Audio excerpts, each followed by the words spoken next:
உலகத்தின் மையப்பகுதியில் அமைந்துள்ள இஸ்ரேல் மீது எதிர்மறையான கருத்துக்கள் இருந்தாலும் தன்னம்பிக்கைக்கு இந்த நாட்டை தவிர உலகில் வேறு எந்த நாட்டையும் உதாரணமாக காட்ட முடியாது என்பதே நிதர்சனமான உண்மை. இஸ்ரேலின் அதிகாரப்பூர்வ மொழி ஹீப்ரு ஆகும். ஜனநாயக நாடான இஸ்ரேலுக்கு எந்த அரசியலமைப்பு சட்டமும் கிடையாது. தகவல் தொழில்நுட்பம் என்றால் அமெரிக்காவின் சிலிக்கான் வேலியே பலருக்கு நினைவுக்கு வரும். ஆனால் இஸ்ரேல் நாடே ஒரு சிலிக்கான் வேலி என்பது பலருக்கும் தெரியாத விஷயம். இந்த குட்டி நாட்டில் 3000 தகவல் தொழில்நுட்ப நிறுவனங்கள் இயங்கி வருகின்றன. மோட்டோரோலா நிறுவனம் தயாரித்த உலகின் முதல் செல்போன் இஸ்ரேலில்தான் உருவானது. வாய்ஸ் மெயில் இஸ்ரேலின் கண்டுபிடிப்புதான். 1979ஆம் ஆண்டே கம்ப்யூட்டர் ஆன்டி வைரஸ் கண்டுபிடித்து உலகை திரும்பி பார்க்க வைத்ததும் இஸ்ரேல்தான்.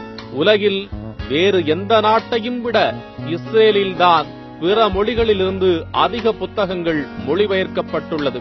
இஸ்ரேலிடம் இருந்து அனைத்து நாடுகளும் கற்றுக்கொள்ள வேறு ஒரு முக்கிய விஷயம் நீர் மேலாண்மையும் விவசாயமும் சொட்டு நீர் பாசனமும் வீட்டுக்கு ஒரு மரம் போன்ற திட்டங்களால் கிடைக்கும் அத்துணை பயன்களையும் முறையாக பயன்படுத்திக் கொள்ளும் நாடு இஸ்ரேல். தனது நாட்டிற்கு தேவைப்படும் உணவுப் பொருட்களில் 95% பொருட்களை மேம்பட்ட விவசாய தொழில்நுட்பம் மூலம் உள்நாட்டிலேயே உற்பத்தி செய்து கொள்ளும் திறன் படைத்த நாடு இஸ்ரேல். இஸ்ரேலின் நிலப்பரப்பளவில் பெரும்பகுதி பாலைவனம் என்றாலும் இஸ்ரேலின் மொத்த உள்நாட்டு உற்பத்தி திறன் இந்தியாவின் மொத்த உள்நாட்டு உற்பத்தி திறனை விட அதிகம் என்பது அனைவரும் அறிந்து கொள்ள வேண்டிய விஷயம்.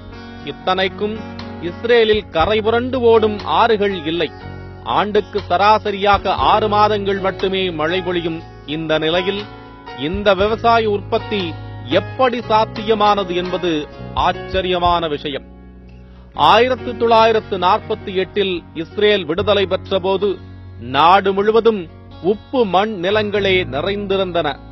பெரும்பாலான நிலப்பரப்பு விவசாயத்திற்கு ஏற்றதாக இருக்கவில்லை. அதனால் என்ன செய்வது என்று யோசித்தார்கள். மரங்களை நட்டார்கள். புதிய தொழில்நுட்பங்களை பயன்படுத்தினார்கள்.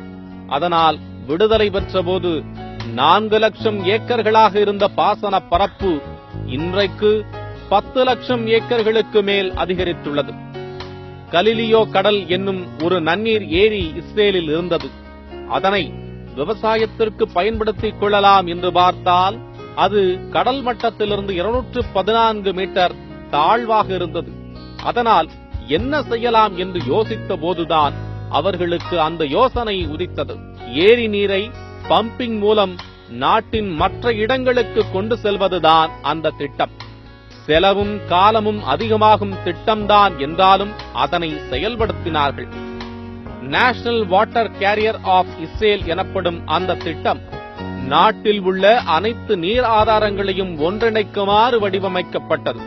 அந்த திட்டம் முடிவு பெறும் போது அவர்களிடம் 130 கிலோமீட்டர் நீளமுள்ள ஒருங்கிணைக்கப்பட்ட நீர் பாதை இருந்தது.